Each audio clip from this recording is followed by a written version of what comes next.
por meio do chat. A Seccional São Paulo, da Ordem dos Advogados do Brasil, por sua Comissão de Estudos de Compliance, tem a honra de apresentar o webinar Compliance na Área da Saúde, evento organizado pela referida comissão, com apoio da Comissão de Direito Médico e da Saúde e da Comissão de Cultura e Eventos da OAB São Paulo. Informamos que este evento compactua com os Objetivos de Desenvolvimento Sustentável, um pacto firmado entre a OAB e a ONU. Com a palavra, senhoras e senhores, a nossa ilustre doutora Rosimara Vuolo, vice-presidente da Comissão de Estudos e Compliance da OAB São Paulo. Obrigada.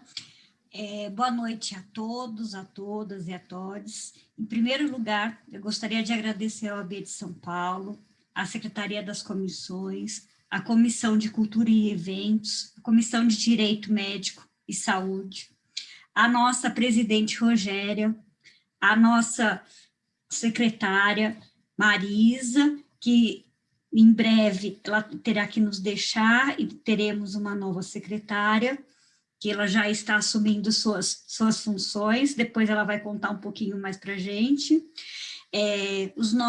aos nossos palestrantes e a todos que estão participando e que se envolveram e contribuíram para o acontecimento dessa webinar. Quero que todos a aproveitem. Ela foi preparada com o objetivo principal de compartilharmos conhecimentos e construir uma sociedade melhor, mais justa, mais humana. Espero que todos estejam bem, suas famílias, seus entes queridos. Estamos passando por um momento muito difícil, né? Alguns tiveram perdas imensuráveis desses entes queridos, e fica aqui o nosso pesar.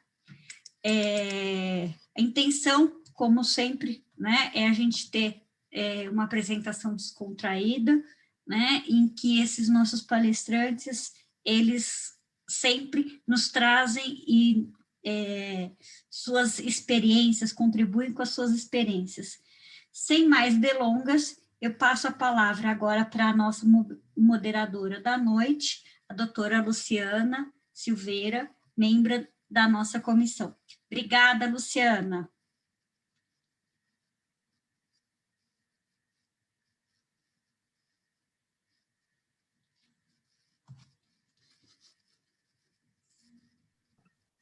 Lu, você está no mudo, Lu. Luciana? Luciana, você está no mudo, querida. Desculpa. Começou já assim, né? Você falou em descontração, é isso que acontece, né? Mas esse é o nosso ambiente. Esse já nosso estava no meio da minha conversa aqui. Mas deu certo, a gente combinou para descontrair no início. Isso. Só um esquenta. Pois é. Boa noite a todos, obrigada, Rose. Bem-vindos ao webinar Compliance na Área de Saúde, mais uma iniciativa da nossa Comissão de Estudos de Compliance da OAB de São Paulo. Meu nome é Luciana Silveira e serei responsável pela condução desse evento. Antecipadamente, eu já gostaria de agradecer a conexão de todos vocês. Já vi que tem gente do Amazonas, tem gente de Lisboa. É muito interessante que vocês estejam participando. Hoje teremos nessa tarde 3 convidados, expoentes na área de compliance. Teremos a doutora Damares Montes, ela é advogada, tem MBA em Direito Empresarial pela GV de São Paulo, é especialista em Direito Corporativo e Compliance, é certificada anticorrupção e é gerente de proteção de dados e Compliance na Horizon, certificada de PO pela ICSIM e membro do Compliance Women Committee do Comitê Jurídico da ANPPD. Doutora Damares, obrigada pela presença, seja bem-vinda. Muito obrigada, Luciana. Teremos também a presença do Dr. Giovanni Saavedra, advogado com experiência de mais de 15 anos na área de compliance, proteção de dados, investigações corporativas e cyber digital law. É certificado na área de prevenção de lavagem de direito pela Universidade de Berkeley e em privacidade e proteção de dados pela ICSIM. Além disso, é professor do Mackenzie, minha casa, e secretário-geral do Instituto Transdisciplinar de Estudos Criminais. Além disso, é atual presidente da Associação Brasileira de Auditoria, Gestão de Riscos e Compliance e do Instituto ARC, Auditoria, Riscos e Compliance. Doutor, muito obrigada por compartilhar um pouquinho conosco o seu conhecimento. Bem-vindo. E, por fim, não menos importante, teremos a presença do Dr. Gustavo Fernandes Pereira. Ele é advogado, mestre em gestão de saúde pela GV aqui de São Paulo, é especialista em compliance pela Universidade de Coimbra, possui MBA em gestão de saúde pela USP, é pós-graduado em direito constitucional, atua como diretor jurídico e compliance e membro do Comitê de Conduta do Hospital Alemão Oswaldo Cruz. É membro do Comitê Estratégico de Compliance da ANAP e membro das comissões de Direito Sanitário e Direito Médico da OAB de São Paulo. Doutor Gustavo, obrigado pela presença também, é uma satisfação tê-lo conosco. Obrigado pelo convite, um prazer. Bom, gente, muito se tem escutado sobre a necessidade da segurança corporativa, a criação de fluxos e processos de compliance, a necessidade de observância de normas e diretrizes como forma de prevenção de fraudes e de demais desvios. Claro que todas essas ferramentas são imprescindíveis para o mapeamento dos riscos e sua mitigação. O compliance, que já era uma tendência, hoje ele virou mais do que isso, é uma realidade. E foi pensando na oportunidade de promover o debate, conscientizar os operadores de direito sobre as suas responsabilidades e seu potencial como agente de mudança, que organizamos o evento de hoje e que eu espero que todos aproveitem. Doutor Giovanni, vou começar com o senhor. Na área da saúde especificamente, o que mais se observa em termos de compliance, considerando todos os setores envolvidos? Muito obrigado, Luciano, pela gentileza de me apresentar, mas queria aproveitar uns minutinhos só para agradecer o convite às colegas aí da Comissão de Compliance, a Rogéria Gerimec, que é uma querida amiga, mas também a Rosimara Volo, também a Paula Lippe, que eu conheço já também, né, conheço todas as colegas aí da área de Compliance, e a Liliane também Krauser, que é minha colega no escritório e participa da comissão, então eu queria agradecer muito o convite, é uma alegria estar aqui com vocês para falar de um tema que eu gosto tanto, e aliás, agradecer a honra de ter sugerido que a gente faça o sorteio do livro Compliance na área da saúde, aqui ó, no final, então fica a dica aqui, ó, Já Giovanni, estragou a surpresinha, né, doutor? Quem elogiar mais a minha palestra agora vai ganhar um livro. Estou brincando. Mas ao final, então, fiquem e vamos ter um sorteio. Queria agradecer ao OAB pela deferência também. Então, sobre o tema da nossa palestra, me foi solicitado para falar um pouquinho da área de compliance, né, na área da saúde, para a área da saúde, o que tem de específico. E é um tema que como eu dizia, me agrada muito, porque já quando eu voltei da Alemanha no meu doutorado, quando abri meu escritório, né, lá se vão alguns anos, a primeira área que se aproximou do meu escritório foi exatamente a área da saúde, num contexto bem interessante. Foi um ano antes daquela reportagem do Fantástico que marcou a todos no nosso segmento aqui da área da saúde, que depois gerou a questão da máfia das próteses, quando o nosso escritório foi convidado, junto com o Instituto Ethos, para trabalhar num acordo setorial da área da saúde na área de compliance, que depois originou o Instituto Ética Saúde. Então, tive ali a oportunidade de ter contato com players de todo o segmento. Isso abriu meus olhos para uma área assim, que era muito mais complexa do que eu imaginava. Então, acho importante, nesse primeiro momento, falar também desses vários players para a gente entender um pouquinho o que tem de especificidade na área da saúde. Eu falo como professor do Mackenzie, mas também como advogado que tem experiência prática nessa área, então, se vocês quiserem depois tirar dúvidas, estou à disposição. O que eu acho especialmente interessante para a gente identificar os riscos aqui é que, dependendo do player do mercado que eu olho, esses riscos mudam um pouquinho. Quando a gente fala de compliance, a gente está falando de gestão de riscos. Então, diferente de, por exemplo, eu comprar aqui um iPhone, ou comprar um livro que tem uma relação bilateral, na área da saúde, uma primeira peculiaridade que a gente tem é que a gente tem lá o prestador de serviço da saúde, que normalmente são os hospitais, que estão no centro do sistema, né? A gente tem também os laboratórios, as clínicas, que são os prestadores de saúde, de serviços na área da saúde, mas a gente tem em torno desse instituto aqui uma série de players que transitam e que também têm, digamos assim, olhares diferentes sobre a área da saúde. Então, se eu tenho um problema e eu preciso fazer uma cirurgia, eu vou para um hospital, mas eu preciso consultar com um profissional de saúde, que, de novo, por uma regra da ANS, se ele entender que é necessário um procedimento cirúrgico, ele vai ter que indicar 3 fornecedores. acontece que esses fornecedores não vão ser pagos nem pela pessoa que tem a cirurgia, faz a cirurgia, nem pelo profissional de saúde, nem, normalmente não pelo hospital, né? Mas sim pelo plano de saúde ou seguro de saúde. Então, a gente tem uma relação complexa que desenvolve também uma série de riscos diferentes, que é importante a gente levar em conta. Então, se eu estou fazendo compliance, por exemplo, para um fornecedor, fábricas, enfim, distribuidores ou importadores de DMI, eu vou ter um olhar diferente sobre compliance, porque qual vai ser o foco aqui? Como eu tenho lá um profissional da saúde que indica 3 fornecedores, o que eventualmente o setor comercial dessas empresas pode pensar? Eu vou focar nessa pessoa como meu cliente para que ele indique o meu produto. Então, o primeiro risco que a gente tem aqui, nesse aspecto, é qual é a relação que esses fornecedores, esses fabricantes, esses distribuidores de produtos para a saúde têm com o profissional da saúde. Então, se a gente perguntar para esses players qual é o mais importante para eles do ponto de vista de compliance, vocês vão ver que eles vão dizer as interações com o profissional da saúde. Então, eles vão ter política de interação com o profissional da saúde, vai ter todo um cuidado sobre quando há essa relação, se paga a viagem, não paga, etc., quando pode, educação, treinamento, porque, por outro lado, o profissional da saúde não tem, digamos assim, um conhecimento como dirigir um carro, né? Vai pegar lá um produto da Stryker, vai usar o outro enfim, da Abbott e vai usar da mesma maneira. Ele precisa de um treinamento.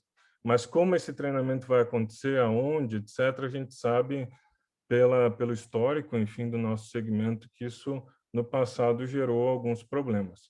Por outro lado, o hospital está numa outra situação.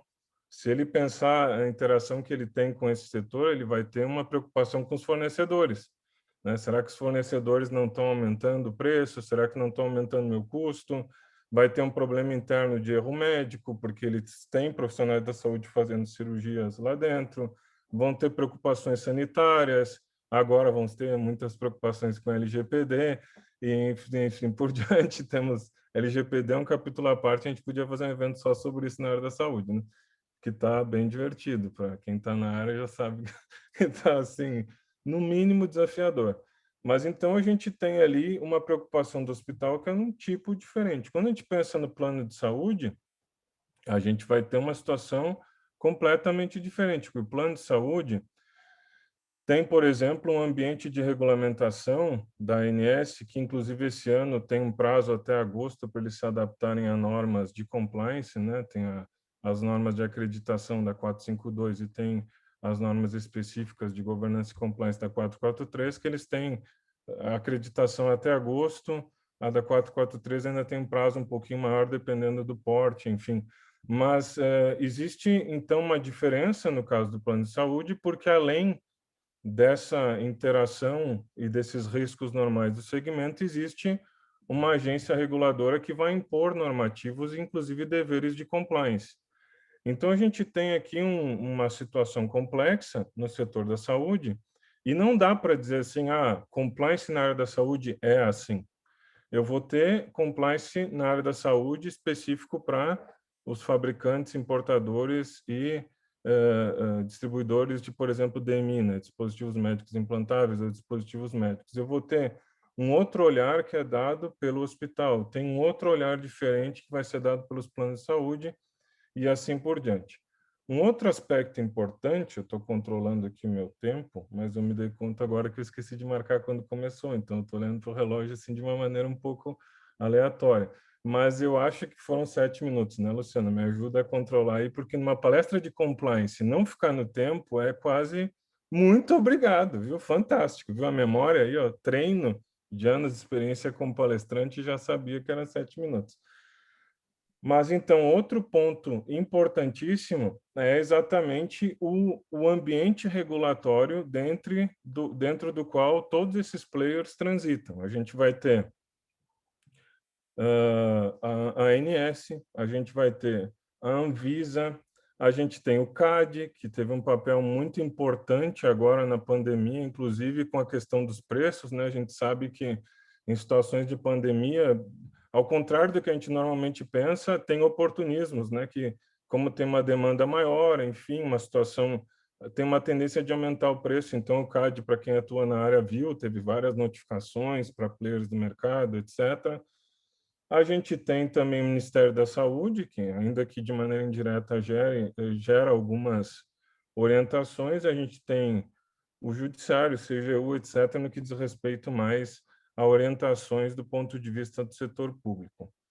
Um outro ponto que eu acho assim muito relevante são alguns aspectos e detalhes que eu já notei que alguns players do mercado às vezes não se dão conta, que é o aspecto do que é funcionário público na área da saúde.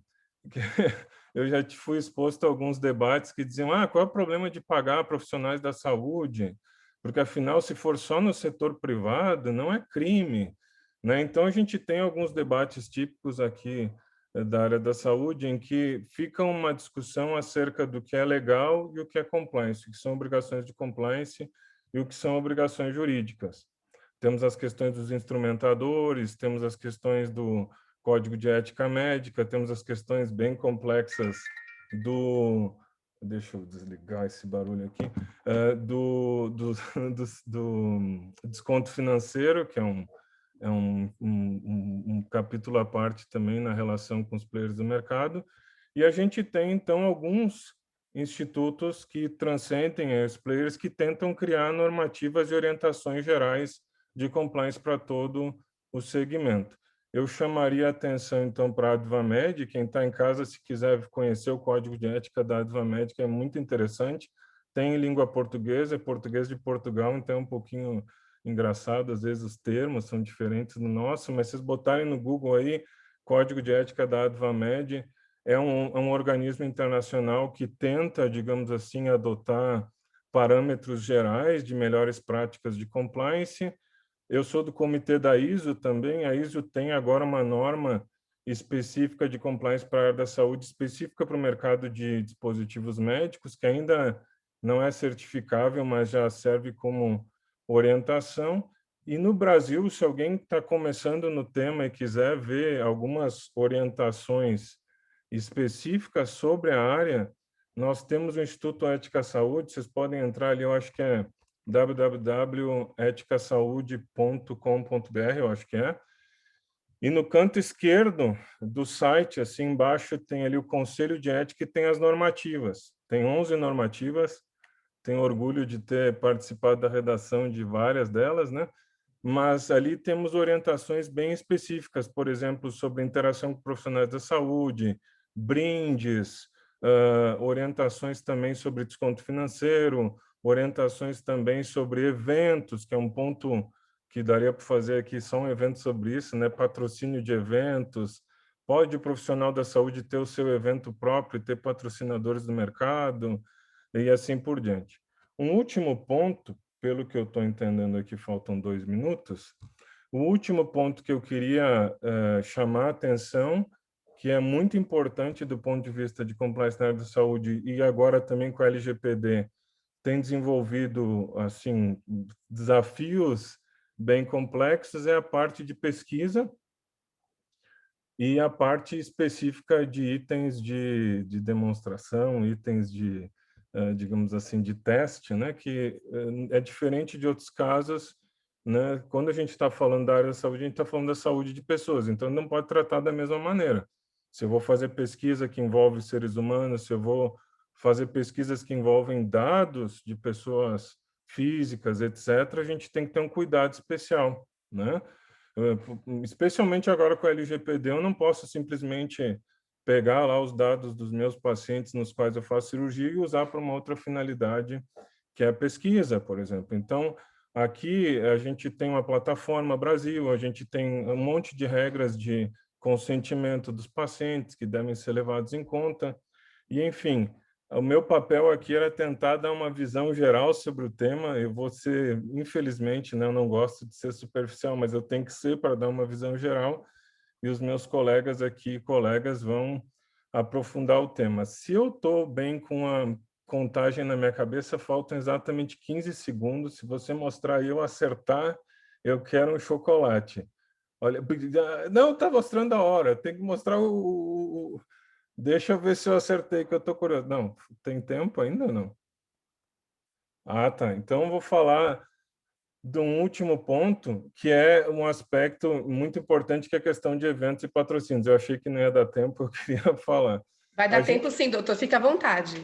Eu estou falando assim rápido, porque são 15 minutos. Mas a gente tem, quando vamos fazer eventos na área da saúde, especialmente a parte de educação continuada, a gente vai ter tanto da parte dos hospitais, assim como dos fabricantes, dos importadores e distribuidores, uma necessidade de divulgar o produto. Eu vou ter uma necessidade de explicar como é o uso daquele produto, né? Porque, de novo, não é como um carro que todo mundo dirige, eu preciso explicar aquele treinamento. Então, aqui eu tenho 3 situações que exigem um cuidado muito especial, que é quando, por exemplo, o fabricante vai oferecer esses treinamentos para profissionais da saúde no Brasil, por exemplo, residentes, etc., que podem usar esse material, tem que tomar cuidados no sentido de quando há remuneração. Então, sempre que há uma interação com remuneração para profissionais da saúde, a gente vai ter uma relação de conflito de interesse.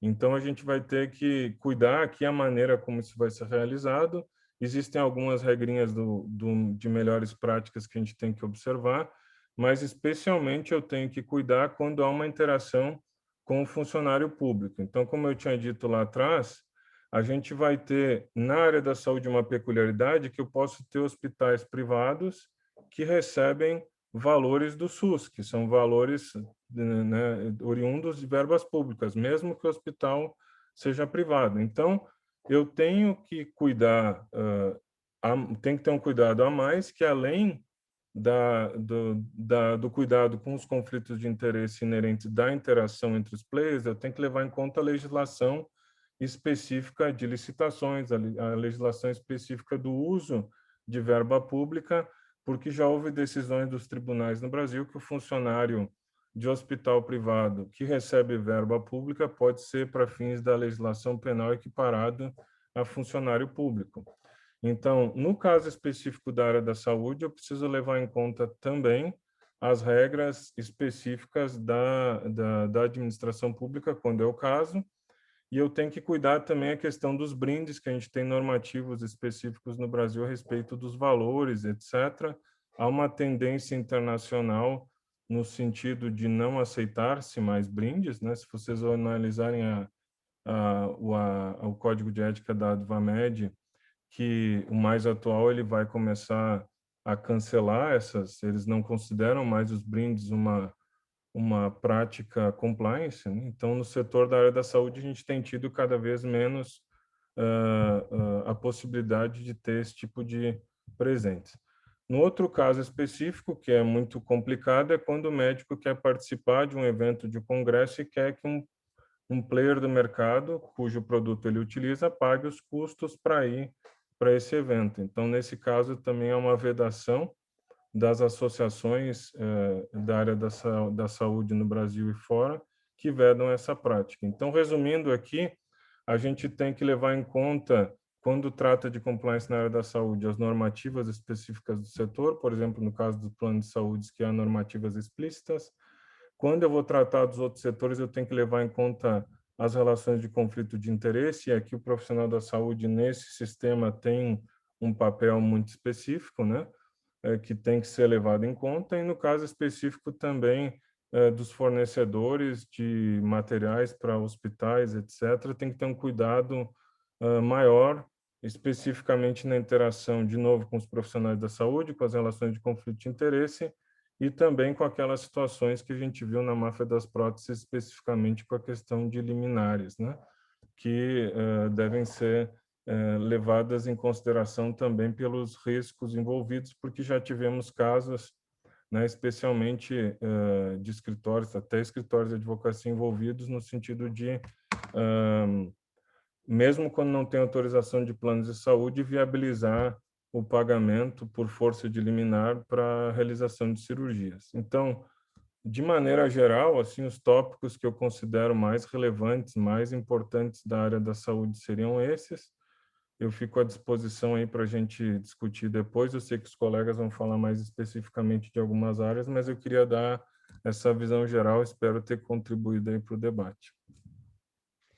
Obrigada, professora. É sempre uma satisfação ouvi-lo.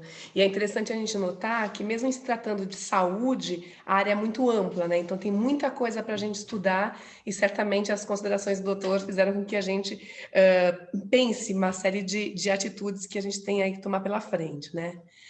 A experiência em relação aos programas de compliance é um caso individual de cada organização e leva em consideração os desafios do seu negócio e do seu mercado.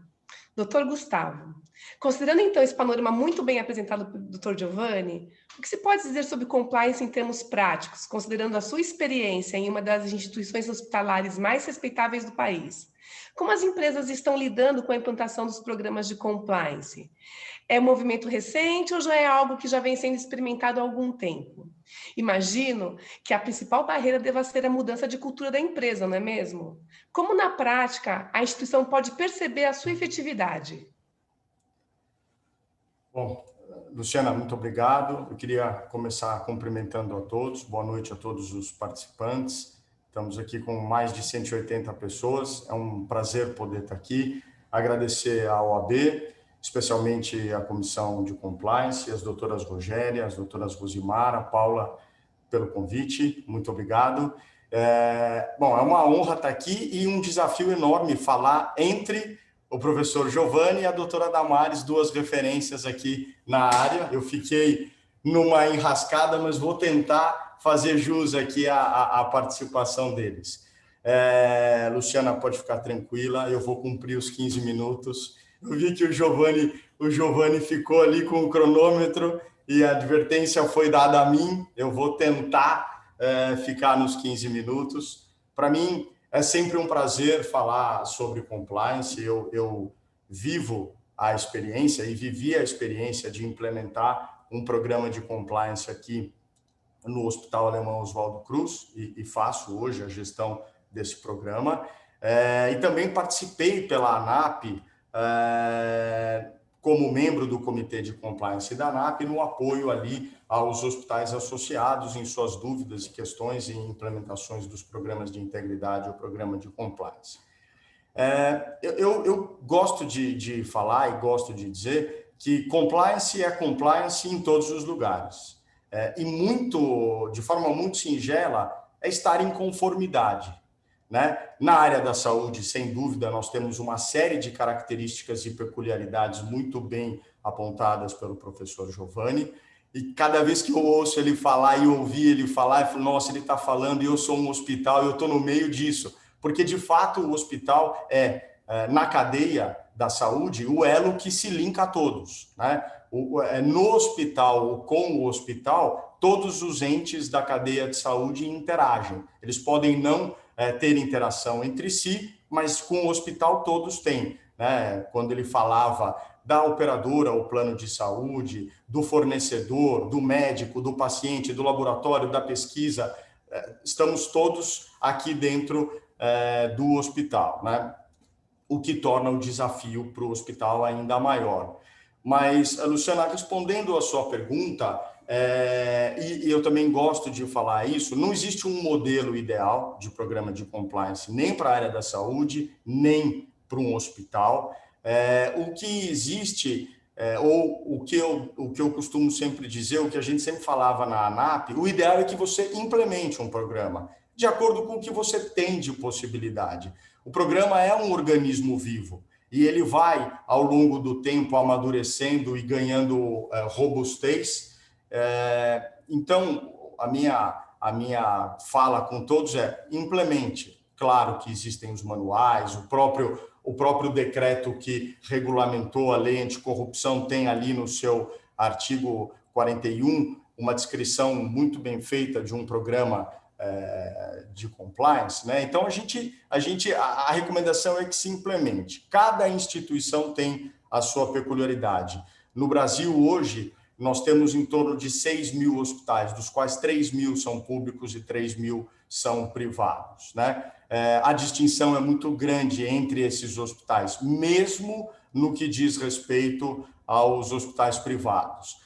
as realidades também são outras, né? Esse último ano da pandemia, a saúde virou manchete, né? E nós pudemos acompanhar como estavam ou não estavam preparados os estados, os hospitais públicos, os hospitais privados.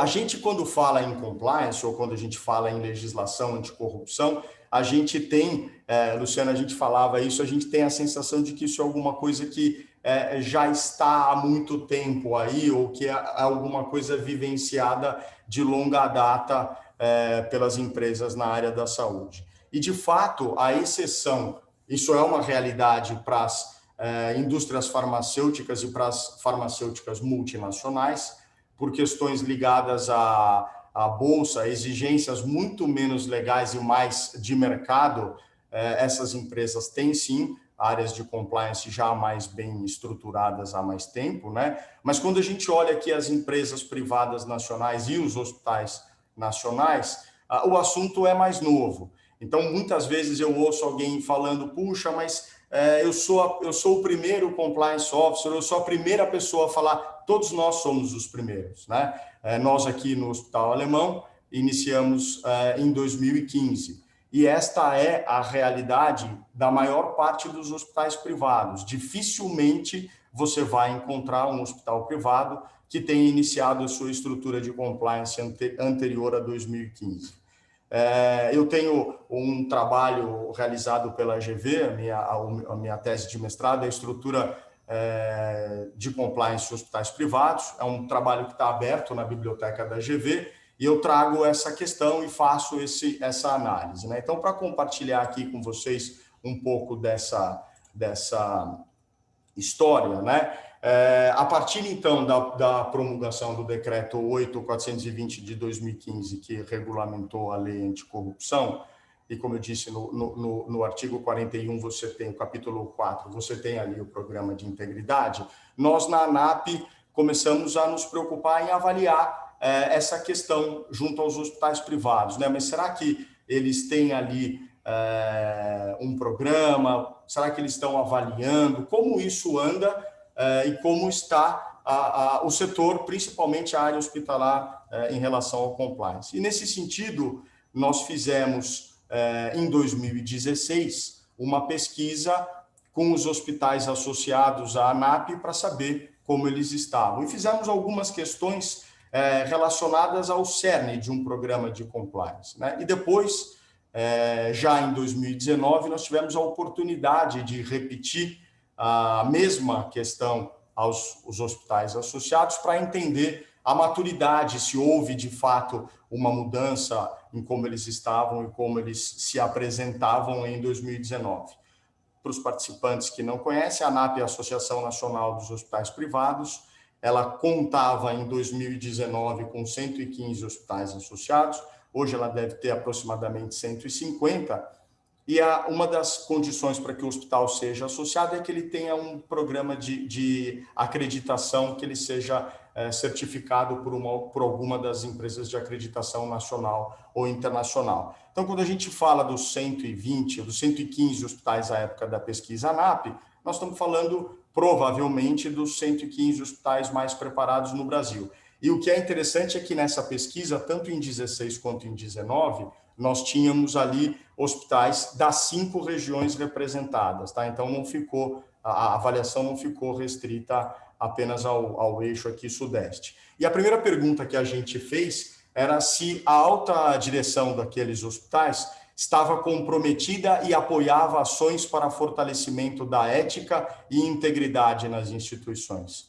Em 2016, nós obtivemos a resposta de que 40% daquelas instituições estavam comprometidas. Em 2019, a mesma pergunta refeita trouxe o índice de 100% de comprometimento. Já em 2016, uma outra pergunta era se a instituição possuía código de conduta ou ética. Naquela oportunidade, 50% das instituições tinham um código de conduta. Em 2019, 90% dessas instituições possuem um código de conduta. Outra questão era se a instituição possuía um comitê de ética e compliance. Naquela época, 60% das instituições possuíam um comitê, e em 2019, 80% possuíam.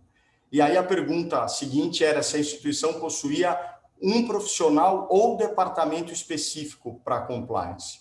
Em 2016, nós tínhamos 24% das instituições com uma área de compliance específica, em 2019, 55%. E a outra pergunta era se a instituição treinava e comunicava aos seus colaboradores temas em relação à ética e compliance. Em 2016, só 3% dessas instituições tinham treinamento e comunicação ativa sobre compliance.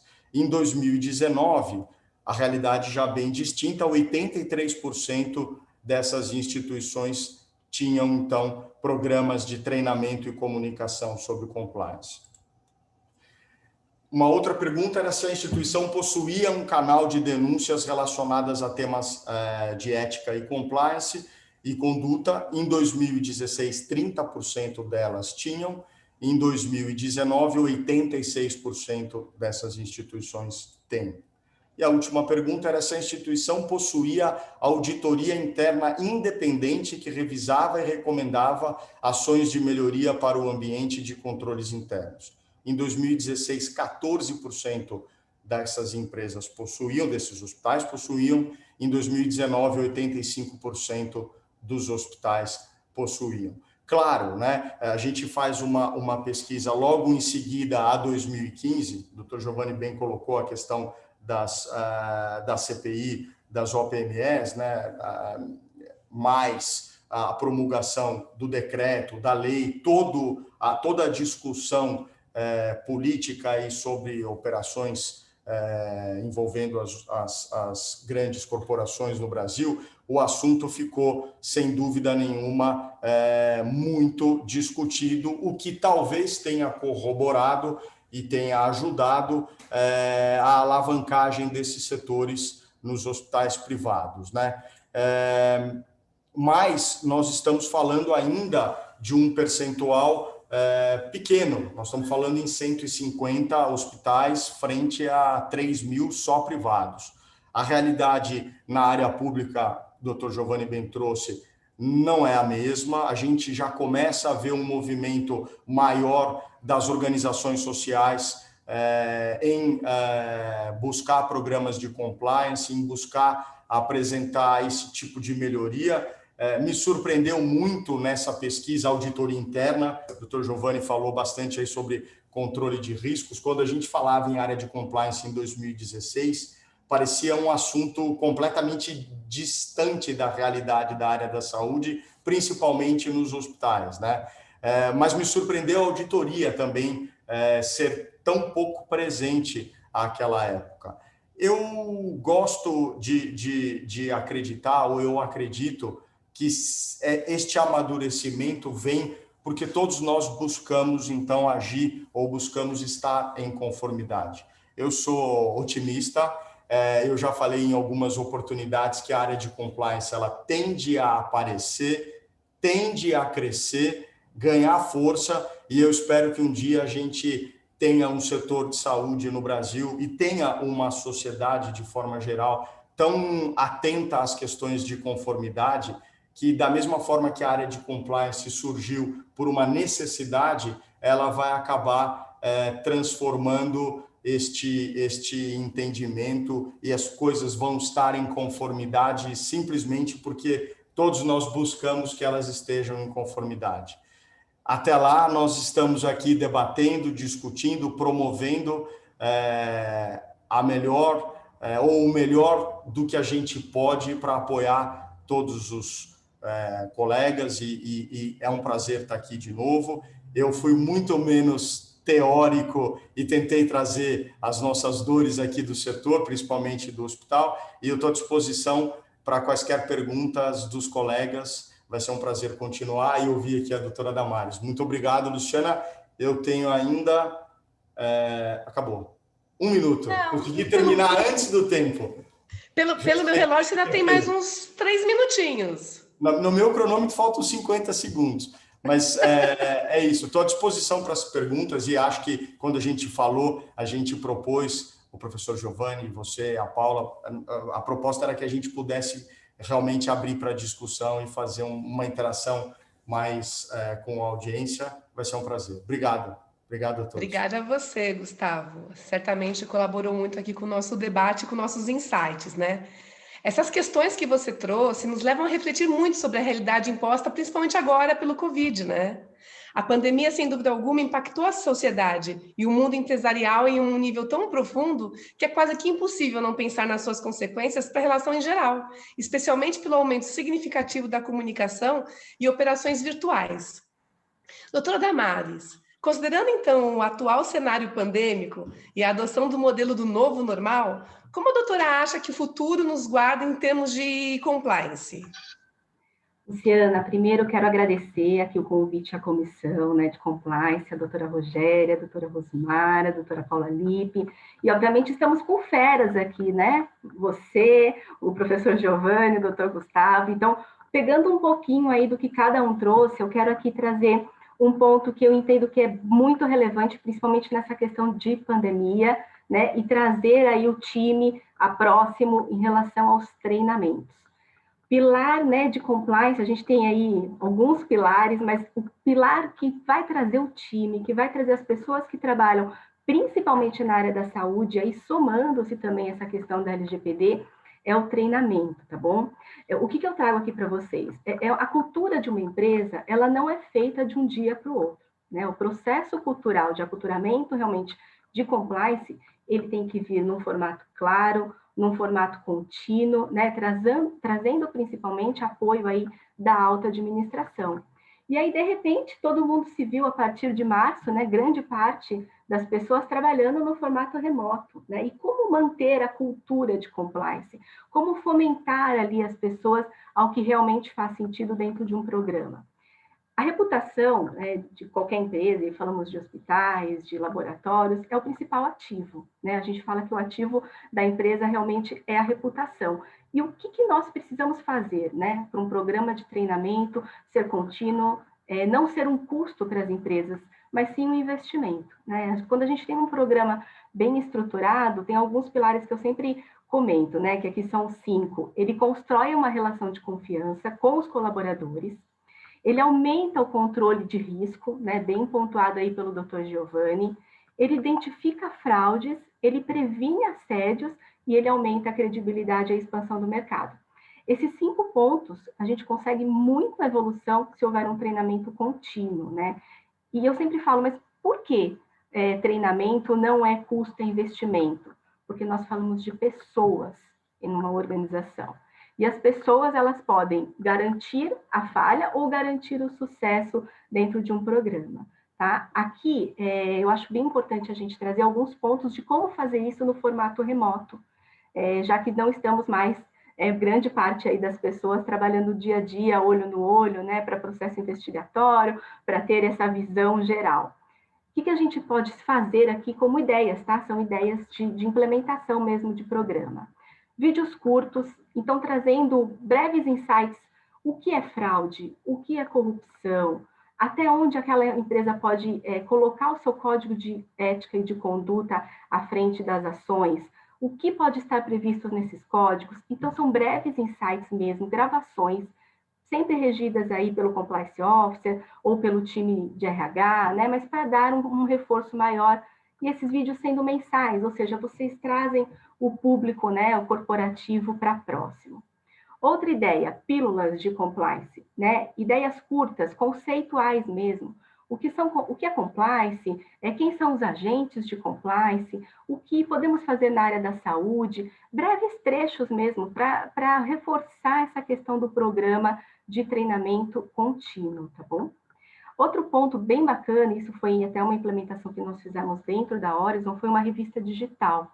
Então, mensalmente, liberamos temas diversos, né, da área de compliance, mas que são temas atuais, que foram publicados em canais de grande circulação, trazendo principalmente a questão de fraude, de corrupção, ou seja, você passa a dar visibilidade para as pessoas que trabalham junto, né, e aí time interno, time de prestadores, aos riscos de um programa de compliance, se ele não for realmente efetivo, se ele não for realmente contínuo, tá bom? Criação, bom, aqui o doutor Gustavo até trouxe, criação de normativos internos, né? Se você não tem uma régua, se você não tem uma ordem, de fato isso acaba declinando aí no seu programa de compliance. Então isso é bem importante, né? Rever esses normativos internos com regularidade, ter isto também dentro de uma norma escrita, exatamente para que haja revisão desses processos. E, óbvio, o canal direto aí com o Compliance Officer. Eu acho que quanto mais o Compliance Officer puder estar próximo do seu time, e principalmente com dados da saúde, reforço, né? Tem até a questão de LGPD, então a gente tem que estar sempre bem focado nessas questões de aperfeiçoamento, né? Porque o dado da saúde é um dado sensível. Então, as ideias, assim, de cronologia dentro de um programa de compliance, eu acho que ela faz muito mais sentido, né? E agora você acaba atingindo muito mais o público, porque no formato remoto você acaba tendo essa possibilidade com os links de acesso no formato mais facilitado. Quando nós engajamos os colaboradores, os nossos parceiros comerciais, aos programas de compliance, a efetividade é muito maior. E não adianta fazer um programa de compliance se ele não for de PAP, né? Mas, Damares, o que é PAP? Ele é de presidência à portaria. Ele tem que abranger ali todo o time para dar velocidade mesmo, né? E comunicação.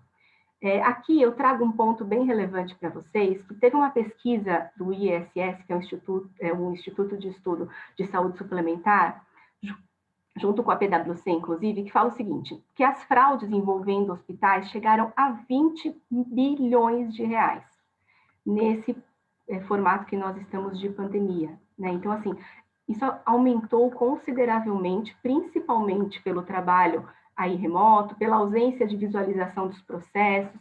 Quando você acaba implementando isso, ainda que seja indiretamente junto aos seus parceiros, essa fraude tende aí a reduzir, né? Eu trago aqui também um caso prático muito interessante, que inclusive foi publicado no Estadão, no mês de fevereiro de 2021, em que um hospital exclusivo lá do Amazonas passou a negar novos atendimentos aos portadores de Covid. E aí eles direcionavam, olha que como chega a ser absurdo, eles acabavam direcionando os pacientes para o sistema público de saúde, que já estava, né, sabemos todos, em total colapso, principalmente aí no Amazonas. E o Ministério Público falou, não, pode parar, né? Existe leito dentro desse hospital, por que vocês estão fazendo esse remanejamento? E ouvindo alguns colaboradores, eles disseram, inclusive, que a ideia era fraude, né? Mantendo esses pacientes ainda na carteira aí das operadoras de saúde, ou seja, as operadoras de saúde pagando o custo desse paciente, mas que eles não eram instruídos ao que era fraude, né, a quais eram os procedimentos e como, inclusive, fazer a denúncia. Então, o ponto de treinamento aqui, para mim, ele é muito evidente, né, que falta esse braço do treinamento, falta o braço, talvez, vamos fazer um treinamento, ainda que seja online, mas faz a captura dos participantes, né, existe hoje plataformas digitais para assinaturas de lista de presença, então, tudo isso são réguas que, nesse novo formato, né, Luciana, como você trouxe, que é o novo formato a partir de agora, a gente precisa começar a ter um outro olhar, principalmente nessas questões de treinamento e aculturamento de compliance. Doutora, muitíssimo obrigada pelas suas colocações. Veio só para realmente engrandecer ainda mais a nossa noite, né? A gente ainda tem mais um tempinho e a gente tem algumas perguntas já sendo formuladas. Então, eu vou colocar as perguntas e vocês fiquem à vontade para responder. E lembrem-se que, ao final, ainda faremos o sorteio aí dos livros do Dr. Giovanni. Então, é mais um motivo para vocês não perderem um minuto. A primeira pergunta que chegou aqui para a gente, eu vou abrir para eu ver a pergunta certinha, deixa eu ver. É do Ricardo, e ele diz o seguinte... ele quer saber, na verdade, com relação aos quesitos da LGPD em termos de tutela de saúde e autoridades sanitárias. Ele quer entender como que lidar com a parte da legislação nova, da LGPD, com os requisitos da tutela de saúde e autoridades sanitárias. Quem que pode responder essa para o Ricardo? Eu posso. Não sei se alguém prefere começar. Vamos, doutor. Esse é um ponto bem interessante, só para a gente contextualizar a LGPD, e aqui é um ponto bem prático mesmo da área da saúde que está dando problemas. Um ano ou dois antes da entrada em vigor, a gente se reuniu com várias associações ali porque a gente estava antevendo esse problema. Eu vou começar com um exemplo prático para mostrar depois a amplitude desse desafio específico. Lá na norma, a gente tem as bases legais. Então, para eu tratar dados, eu tenho ou que ter um consentimento do titular de dados ou ter uma daquelas bases legais. Nas bases legais, a gente tem uma específica que trata dos serviços de saúde e da área da saúde, tem outra que fala também da questão de risco da saúde, etc., mas especificamente para o setor, é essa aqui. O que a gente tem lá, então? Se for um órgão regulador, ou um hospital, ou um serviço de saúde, ou mesmo profissional da saúde, ele tem uma base legal específica para usar os dados da pessoa física. A gente tem uma outra base legal que, quando tem uma regra jurídica ou uma diretriz regulatória, também não há necessidade de consentimento, porque eu estou cumprindo uma norma específica. Pois bem, no nosso setor, a gente tem a Anvisa e temos a ANS. No que diz respeito a produtos, por exemplo, se eu vou fazer uma cirurgia e eu vou botar um dispositivo na coluna ou no cérebro de alguém, eu preciso saber em quem foi colocado. Imagina se dá um problema nisso, ou eu tenho que fazer recall, ou alguma coisa assim, ou tem que fazer calibração de tanto em tanto. E temos uma coisa que se chama rastreabilidade no mercado, né? Então, a Anvisa tem regras de rastreabilidade que obrigam que todos a cadeia saiba onde aquele produto está, inclusive até chegar na pessoa, caso seja implantado. O problema é que nessas normas específicas de rastreabilidade, tem o que está escrito na norma e o hábito do mercado. Eu só queria dizer, para mostrar aqui alguns dos desafios. Por exemplo, tem um hábito do mercado de usar o nome do paciente, do profissional da saúde, para organizar tudo. Então, por exemplo, se vocês forem numa fabricante ou num distribuidor, ele organiza o estoque dele com base no nome lá também do profissional da saúde. Então, essa cirurgia, esse material está indo para a cirurgia da pessoa tal e vai ser feita pelo profissional de saúde X. Ele precisa saber quem vai fazer, entendeu? Então, isso é bem complicado. Só que lá, nas normas de rastreabilidade, diz assim, na etiqueta, tem que ter só o lote, o nome do produto, o nome do fabricante, mas não diz nada sobre o nome do paciente. E depois o plano de saúde, ele exige para faturar, né, tanto do hospital quanto lá do... Né, tem alguns casos que o hospital fatura direto para o plano de saúde, outros o distribuidor, enfim, o fabricante...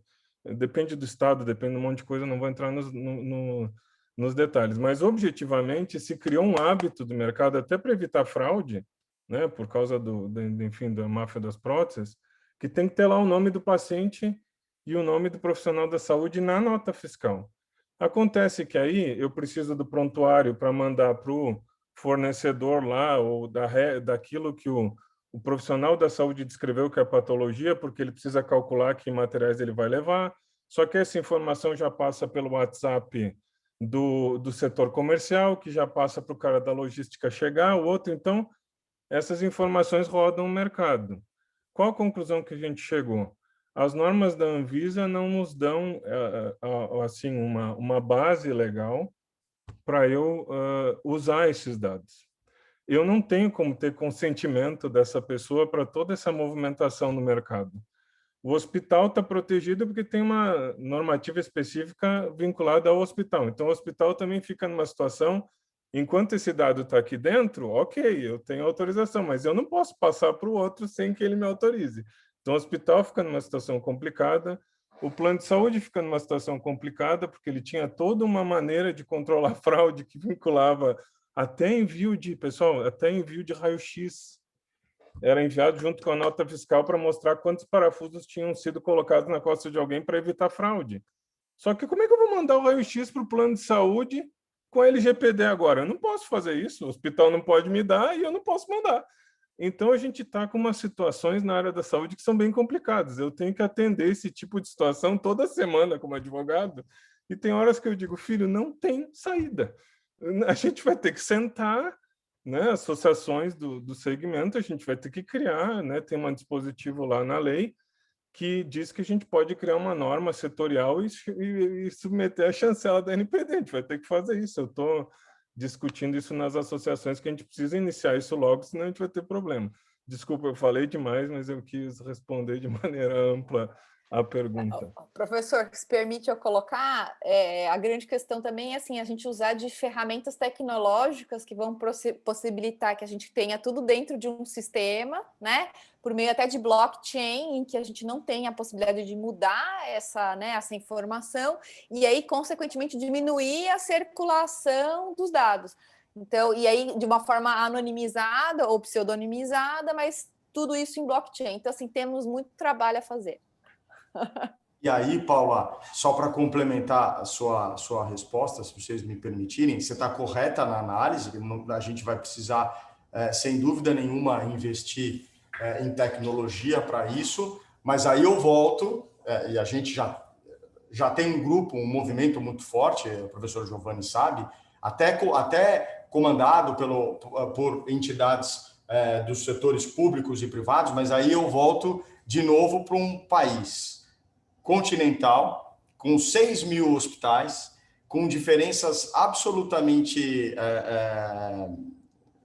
incríveis, né? A gente muitas vezes não consegue, assim, quando a gente vai discutir qualquer tipo de interoperabilidade, muitas vezes uma própria rede privada com mais de um hospital não consegue fazer a interoperabilidade dos seus próprios prontuários, porque cada um desses hospitais utiliza um sistema. Então, eu concordo, a gente precisa pensar, mas nós vamos primeiro precisar fazer um regramento ainda no método por escrito, publicado, até a gente poder chegar em tecnologia para fazer esse tipo de transação, né? É muito dispara a realidade dos hospitais. E investimento, né? E grana, dinheiro, muita claro, grana. Claro, sem dúvida.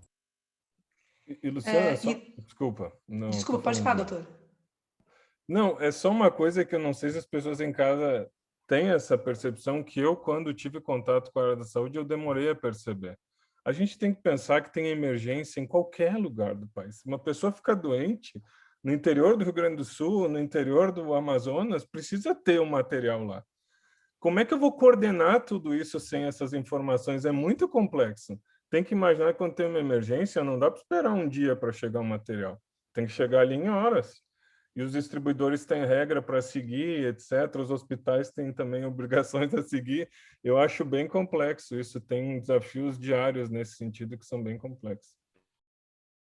E aqui, se eu posso até complementar aqui a fala do professor Giovanni, o que nós esperamos também é que a autoridade nacional se manifeste a respeito disso, né? Porque não faz o menor sentido. A área da saúde, ela é ímpar, ela tem sensibilidade e dados sensíveis. Então, em algum momento, né, temos aí bastante pontos a serem regulados ainda pela autoridade nacional, e esse, com certeza, é um deles. Sem dúvida nenhuma. Tem mais um comentário que eu peguei aqui no chat, eu tenho certeza que isso é uma angústia de várias pessoas. O DPO, gente, fica dentro da área de compliance? Na área de saúde. Olha, vou começar aqui porque eu vou defender a minha cadeira, tá bom? Olha, acho que depende muito, né? Tem DPOs que estão focados, ainda que seja na área da saúde, dentro da área de TI, né? Pela questão de tecnologia, de segurança da informação. Tem DPOs da área da saúde que são da área de RH e tem a área de compliance, né? Não existe hoje nenhum impeditivo para esse tipo de atividade. Então, ao meu exemplo, eu tenho a cadeira de compliance junto com a cadeira de proteção de dados. Então, muito pelo contrário, né, elas se unem, porque o objetivo é comum, né, é sempre implementar um programa, disseminar conhecimento e aculturamento, manter uma régua, né, de ordem. Então, eu, até esse momento, não identifiquei nada que pudesse não compactuar essas duas atividades em conjunto. Eu queria agregar, eu concordo com a Damares, e eu queria agregar ainda. Eu acho que LGPD, né, proteção de dados, é um risco, é um dos riscos de compliance. Eu entendo que, claro, os formadores de opinião da área de proteção de dados seguem, né, um grupo diferente, a gente sabe quem são, são diferentes do pessoal de compliance, agora eles estão se encontrando. Então, ficou uma ideia assim no mercado que a implementação de LGPD é uma coisa completamente diferente de compliance, que na verdade não é. Inclusive, a própria lei diz que tem que estar integrado. Eu acho que não é tão relevante se é da área de compliance ou não, mas os requisitos, a pessoa tem que ter uma experiência na área, tem que ter uma senioridade, tem que ter a capacidade de lidar com isso. E imagino, né, a área de LGPD é uma área interdisciplinar, sempre vai ter um órgão colegiado que vai dar apoio. A gente vai criar um comitê de privacidade e proteção de dados, eu presumo, não estou querendo entrar no caso da Damares, mas eu presumo que seja o caso, e tem questões de TI, tem questões, enfim, que a gente não tem como uma pessoa dominar tudo, né? Então, acho que a área de LGPD mais importante de que quem é responsável é a equipe que está à frente dessa área, né? Só para complementar, professor, a gente hoje percebe, como colocou a doutora Damares, a gente percebe que as organizações se ajustaram cada uma a uma maneira, né? De fato, a DPO no departamento jurídico, né? O chefe do departamento jurídico muitas vezes é o DPO, há casos em que o chefe do compliance é o DPO, há casos em que o DPO também está em recursos humanos ou na própria TI, mas eu também gosto, professor, do modelo de comitê. Aqui no hospital nós fizemos o comitê de proteção de dados, e aí você, claro, coloca nesse comitê assentos multidisciplinares, e eu como estou dentro do hospital, muitas vezes eu preciso falar mais diretamente para profissionais da saúde, não advogados, perdão. Então, estou falando com assistência, médico, e esses paralelos são muito importantes para que a gente consiga o engajamento das áreas e consiga um entendimento, né? No fundo, um programa de compliance ou LGPD, as adequações, né, toda a avaliação de adequações da LGPD para evitar risco, assim como compliance ou como a gestão de auditoria de riscos, eu faço sempre um paralelo com o programa de qualidade e segurança do paciente, que também é um programa e que também visa mitigar riscos, né? Então, no dia a dia, o quanto mais a gente conseguir, aqui pelo menos dentro do hospital, o quanto mais a gente conseguir sensibilizar o colaborador e tornar esses programas mais palatáveis à compreensão dele, porque veja, eu estou aqui de terno e gravata dentro de um hospital onde está todo mundo de branco. Eu estou até de cinza hoje para ficar mais próximo, mas eu sou a figura diferente do contexto, ditando regra, né? Isso pode ser um problema para aderência aos programas, seja ele de compliance. Quanto mais você conseguir tornar o programa algo perceptível, ou quanto mais você empoderar o colaborador deste programa, e aí com todos os treinamentos que a doutora Damares falou, e eu ainda coloco, além dos treinamentos, uma quilometragem, ande pelo seu setor, porque, Giovanni, é como você falou, se você der um pulo no almoxerifado do hospital, você vai perceber uma prática ali que talvez nenhum programa de auditoria compliance olhou, mas eles entenderam que era mais fácil, fizeram, não está escrito, então rodar pelo lugar, pegando o programa ali do PAP da Damares assim, e complementando, rodando pela instituição, você descobre coisas interessantíssimas, né? E esses programas têm que ser cada vez mais palatáveis, para que eles se empoderem e façam deles o programa, né? E aí sim você dissemina o que você precisa dentro da organização. Exatamente, e a facilidade de comunicação, né? A fácil escrita para o fácil entendimento, ele é primordial, tanto no programa de compliance quanto aí na adequação da LGPD.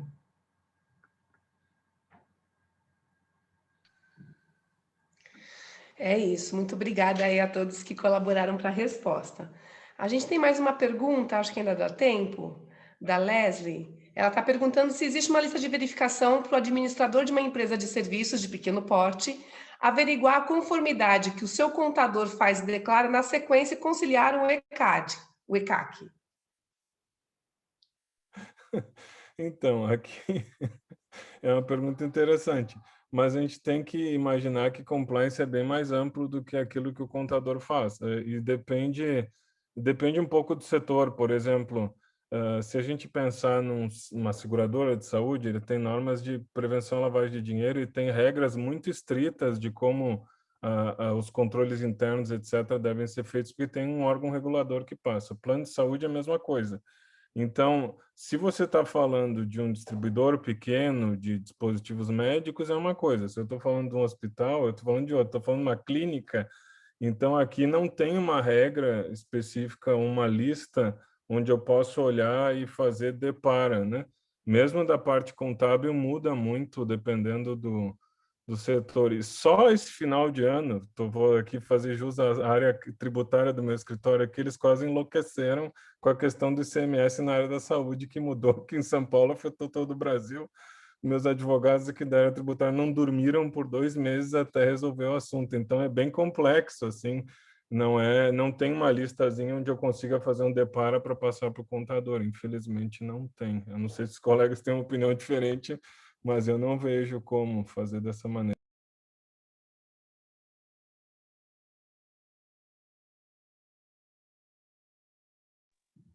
Já estava no mudo de novo, já ia começar a falar e mais uma vez para ninguém. Bom, eu acho que a gente conseguiu, dentro da proposta, esgotar o tema com bastante maestria. Eu acho que a gente foi brindado aí com 3 colocações muito bem didáticas e bastante proveitosas para todos que nos assistiram, né? E vamos para o nosso sorteio? Temos aí, então, o doutor Giovanni vai nos brindar aí com 2 exemplares do seu livro e faremos, então, um sorteio. Deixa eu só verificar aqui.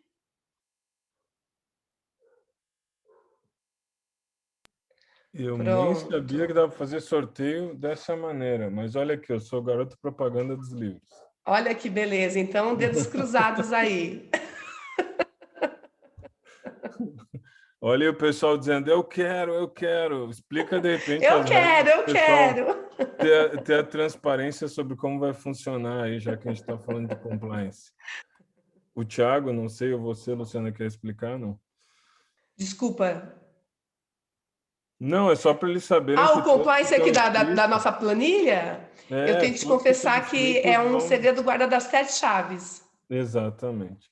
Não, mas é só para dizer que todos que estão inscritos no evento estão concorrendo automaticamente. Sim, todos.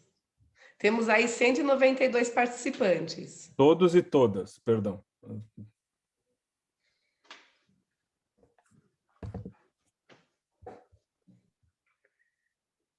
Vai sortear o primeiro. Rodrigo Almeida Cordeiro. Ele está aqui ainda. Rodrigo, você está presente? E ó, Rodrigo Almeida Cordeiro.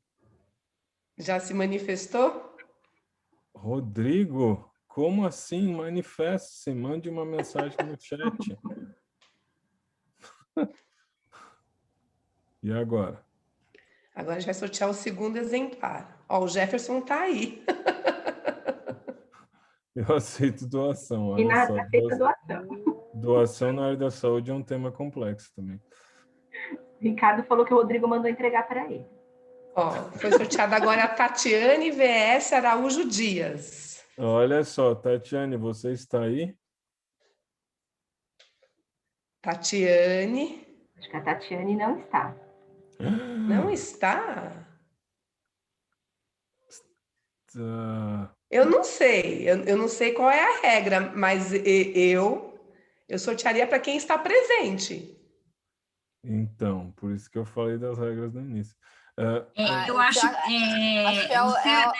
que ele tem ali, pela lista de inscrição, quem está presente. Ah, entendi. Depois que ele vai gerar a lista de presença, o certificado. Entendi. Com base nos nomes aqui. Eu creio que seja isso. Tá bom. Então é isso. Então ficamos já com os nossos sortudos da noite. Eu gostaria de agradecer mais uma vez a todos que conectaram aqui no nosso webinar. Gostaria de agradecer também a Comissão de Estudos de Compliance, a doutora Paula, a doutora Rose, muito obrigada pela oportunidade. Agradecer todo o carinho que os palestrantes tiveram conosco, a paciência, doutor Gustavo, doutora Damares, doutor Giovanni. Foi um prazer tê-los conosco. Obrigada, tenham uma ótima noite. Estejam seguros. Gente, obrigada. Obrigada, fiquem todos bem. Obrigada por esse excelente compartilhamento de informações. Eu acho que esse compartilhamento de conhecimento só faz a gente cada vez mais engrandecer. Obrigada, gente, que todos fiquem bem. Boa noite, obrigado pelo convite. Obrigada, boa noite. Boa noite, valeu.